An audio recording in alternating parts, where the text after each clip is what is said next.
মানেটা খুব সহজ। তোর মতন বুদ্ধিমতী মেয়ে এটা বুঝতে পারলো না ঝিমলি। ধর রাখতো তোর হেয়ালি, আমি বুঝতে পারছি না।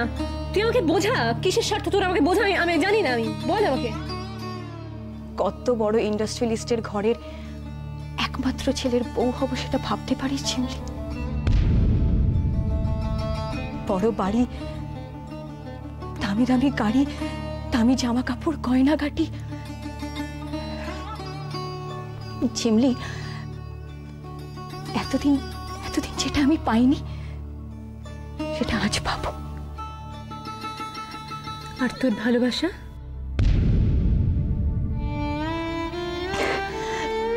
ভালোবাসা আর বাস্তব এক হয় না ঝিমলি, এক হয় না। ভালোবাসা দিয়ে আমার পেট তো ভরবে না, আর ভালোবাসা দিয়ে আমার কানের স্কুলের স্বপ্নটাও পূরণ হবে না। আমার চোখের দিকে তাকিয়ে বলতো তুই কথাগুলো।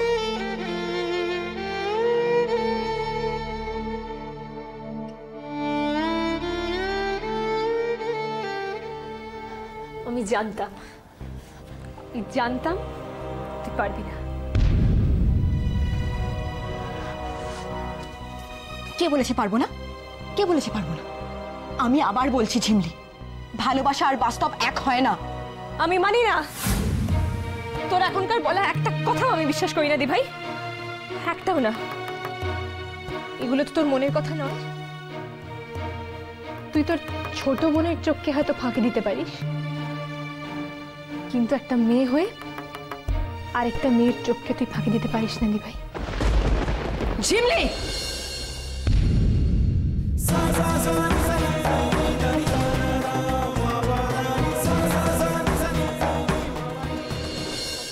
ও নীল দুবাই যাচ্ছে, তাহলে তো রূপু কয়েকদিন আগেই চলে আসতে পারে।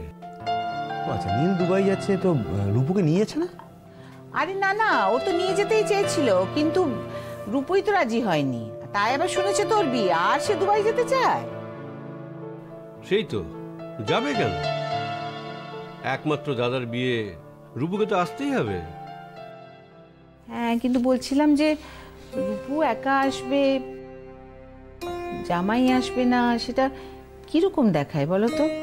আত্মীয় স্বজন সব আসবে, তারা বারবার জিজ্ঞেস করবে। তার চেয়ে না হয় 2 মাস পরেই ঠিক করো বিয়েটা। না না, 2 মাসটা দেরি হয়ে যাবে।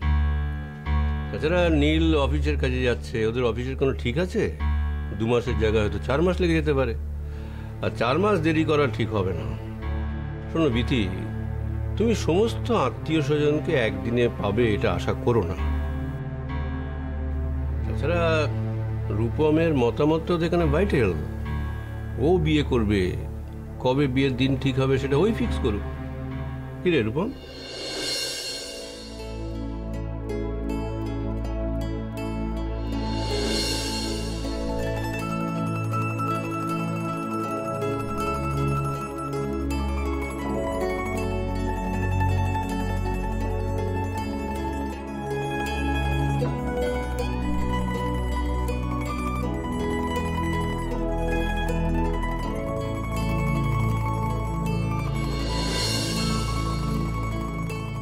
কিরে, কিছু তো বল।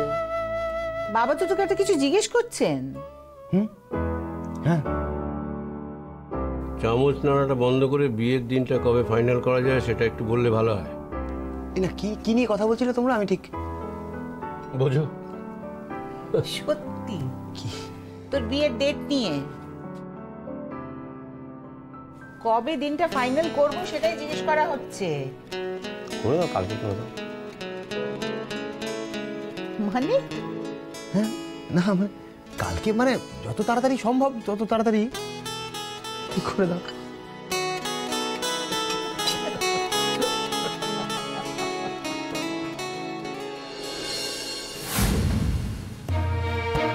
কি ব্যাপার কি তোদের? হ্যাঁ, এমন চিৎকার করছিস ওই ঘর থেকে শোনা যাচ্ছে। বাড়িতে নতুন বউ এসেছে, একবার ভাবছিস না সে কি ভাবতে পারে? শুধু শুধু কেউ চেঁচায় না মা, নিশ্চয়ই কোনো কারণ আছে তাই চেঁচাচ্ছি। সেটাই তো আমি জিজ্ঞাসা করছি, কি এমন কারণ আছে?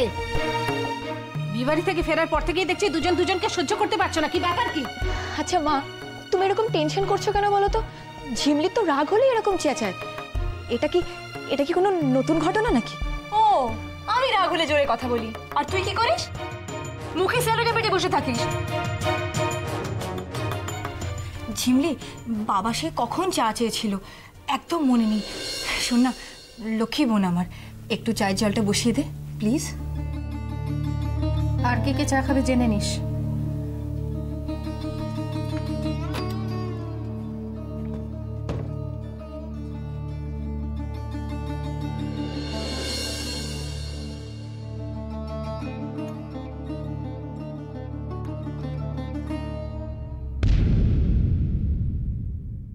এই বিয়েতে তুই রাজি তো? আজ পর্যন্ত তোমাদের কোনো সিদ্ধান্তে আমি কোনোদিনও রাজি হয়েছি মা? এটা আমার প্রশ্নের উত্তর হলো না। আমি জানতে চাইছি যে এই সিদ্ধান্তে তুই খুশি কিনা। তোমরা খুশি হলেই আমিও খুশি মা, আমিও খুশি। এই কথা কেন বলছিস? তোর আলাদা করে কোনো আনন্দ নেই? তোমাদের আনন্দই তো আমার আনন্দ। যাতে তোমাদের শান্তি, তাতে আমারও শান্তি। তোর বাবা প্রথমে রাজি হচ্ছিলেন না। আমি ভাবলাম এত ভালো সম্বন্ধ, হাতের লক্ষ্মীকে পায়ে ঠেলবো। এইসব 7-5 ভেবে রাজি হয়ে গেলাম।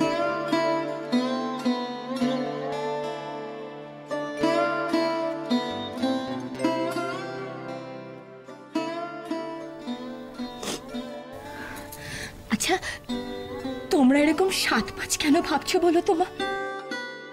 প্রত্যেক মা বাবাই তো চায় যে তার ছেলেমেয়েরা সুখে স্বাচ্ছন্দ্যে বাঁচুক। তোমরা যথার্থ কাজই করছো তো। তাছাড়া বাবার ব্যবসা,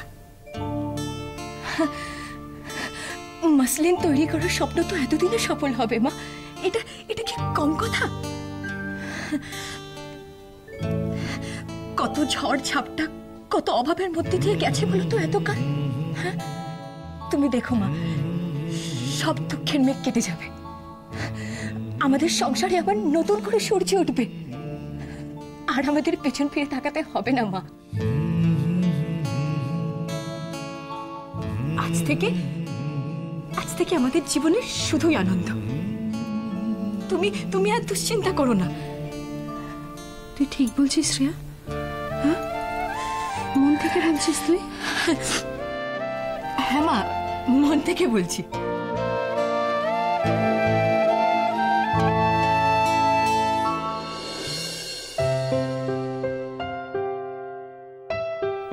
বাবা, চা।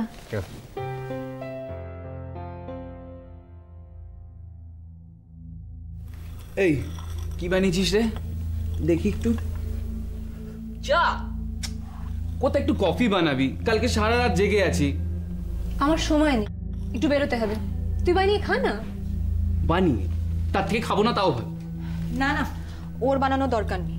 তারপর রান্নাঘরে গিয়ে কি সব উল্টো পাল্টা করে রেখে দিয়ে আসবে। তার থেকে বরং আমি কফিটা বানিয়ে আনছি। হ্যাঁ তাই যা। আর একজনের যে তাড়া দেখছি। কিরে ঝিমলি, সকালবেলায় কোথায় যাবি? কাল সারা রাত জেগেছিস, স্নান সেরে একটু রেস্ট নিলে ভালো হতো না? না বাবা, আমাকে এখনই যেতে হবে। কোথায় যাবি ঝিমলি? যাব, আমার এক দাদার কাছে যাব। আমার খুব প্রিয় দাদা, খুব সোজা সরল মানুষ সে।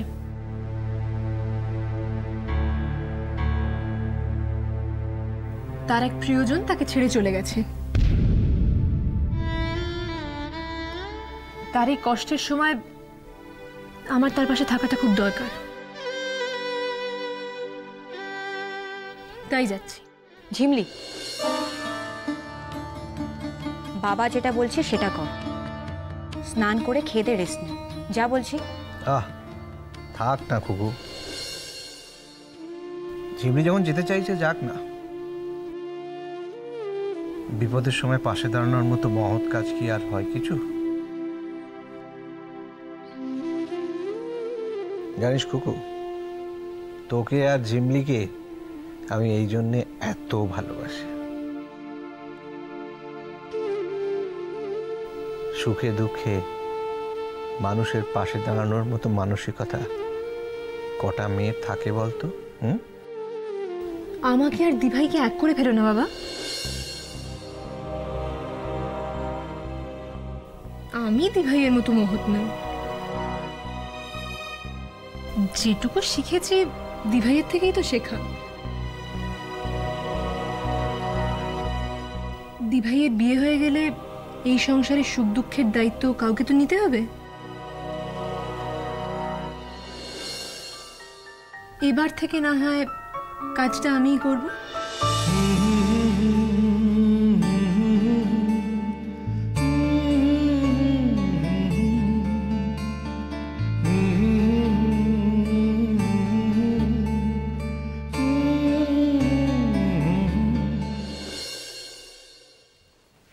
তুই কি এখন বেরোচ্ছিস নাকি? হ্যাঁ বাবা, আমার তো ইম্পর্টেন্ট কাজ আছে একটা।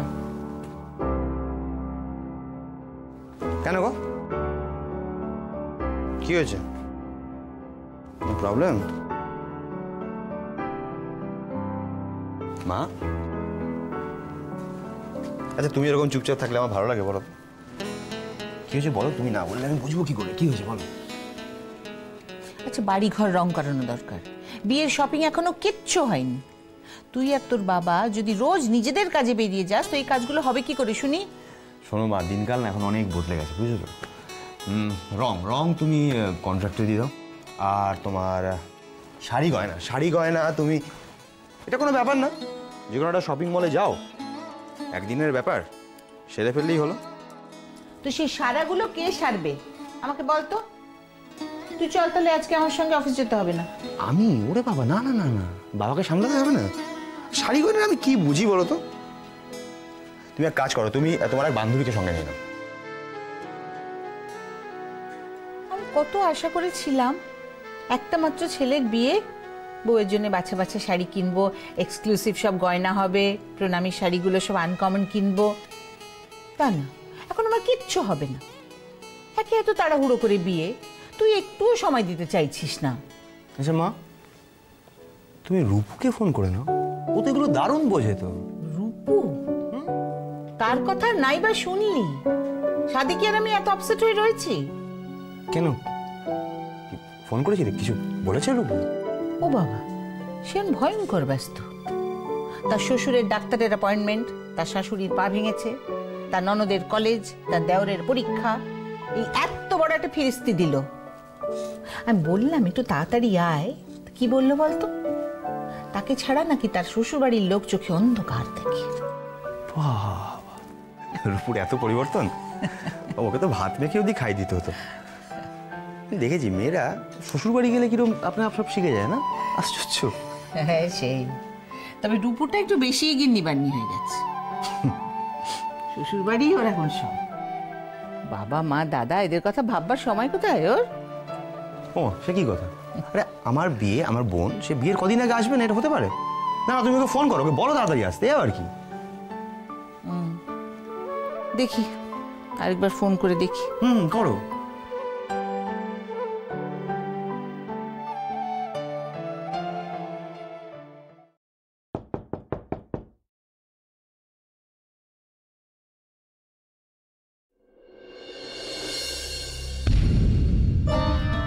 কি তুমি? এক গ্লাস জল হবে মাসিমা? আসলে অনেকক্ষণ থেকে হাঁটছি তো, আপনাদের বাড়িতে কিছুতেই খুঁজে পাচ্ছিলাম না, গলাটা একদম শুকিয়ে গেছে।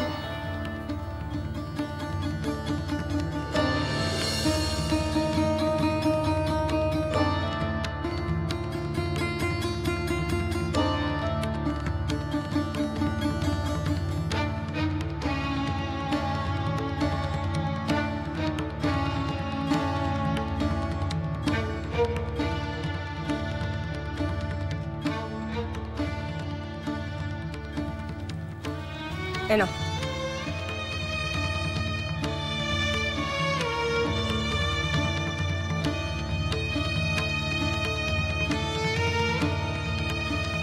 তেষ্টা মিটেছে তো তোমার? এবার তুমি আসতে পারো। আমাকে এভাবে ফিরিয়ে দেবেন না প্লিজ মাসিমা। দেখুন, মানুষদা তো শুধু দিদির বন্ধু নয়, আমার বড় দাদার মতো। আমার মানুষদার সাথে কিছু কথা আছে, আমি কথাগুলো বলেই চলে যাব। কিসের কথা? এত কিছুর পরেও তোমার আর কি কথা থাকতে পারে? আসলে তো তুমি কোনো কথা বলতে আসোনি, তুমি এসেছো কাটা ঘায়ে নুনের ছিটে দিতে। জানি আপনি আমাদের সবার উপর খুব রেগে আছেন, রেগে থাকাটাই স্বাভাবিক। অন্য কোনো দিন হলে আমি আপনার কথা শুনে হয়তো চলে যেতাম, কিন্তু আজ যাব না। যতক্ষণ না মানুষদের সাথে কথা হচ্ছে, আমার যে নিজেকে খুব বড় অপরাধী মনে হচ্ছে। কাল সারা রাত আমি শুধু ভোর হওয়ার অপেক্ষায় ছিলাম। মানুষদের সাথে যা হয়েছে তাতে মানুষটাকে সান্ত্বনা দেওয়ার ভাষা আমার নেই, কিন্তু কিন্তু ক্ষমা চাওয়ার অধিকারটুকু তো আছে। প্লিজ মাসিমা, প্লিজ মানুষটাকে একটু ডেকে দিন। আমি শুধু কয়েকটা কথা বলেই চলে যাব। মানুষ বাড়িতে নেই, আর ও কখন ফিরবে সেটা আমি বলতেও পারবো না। বাড়িতে নেই? মানুষটাকে না পেলে যে সর্বনাশ হয়ে যাবে। কি হয়েছে ঝিমলি?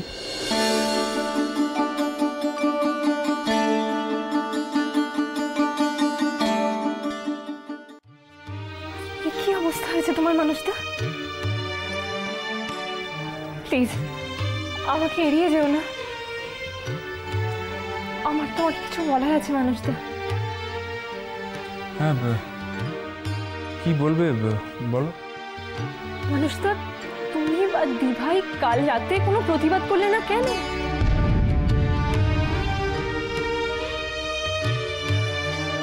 তোমাদের সম্পর্কের কথা কেন সবাইকে বললে না বলো? চুপচাপ বাবার সিদ্ধান্ত মেনে নিয়ে ওখান থেকে পালিয়ে এলে। দেখো, আমি জানি তোমাদের এই সম্পর্কটা কতটা গভীর, আর দিভাইয়ের মতো আমি সবকিছু মেনে নিতে পারবো না।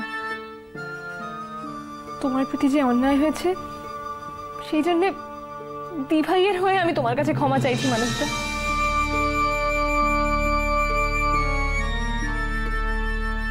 না ঝিমলি, এখানে ক্ষমা চাওয়ার কোনো প্রশ্নই আসে না। শ্রেয়া তো কোনো অন্যায় করেনি, আর আমার বিশ্বাস শ্রেয়া কোনো অন্যায় করতে পারে না।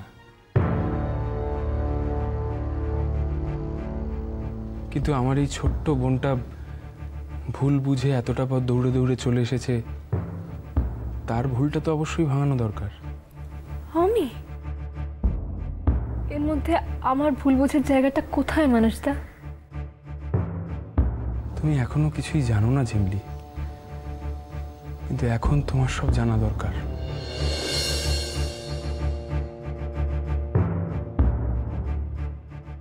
সত্যি ঘটনাটা কি সেটা জানলে তোমাকে হয়তো এতটা অপরাধবোধে ভুগতে হবে না। এই সিদ্ধান্তটা আমার আর শ্রেয়ার, আমাদের দুজনের সম্মতিতেই নেওয়া ঝিমলি। তোমার এর জন্য বেশি চিন্তা করার দরকার নেই। সত্যি বলছো মানুষটা?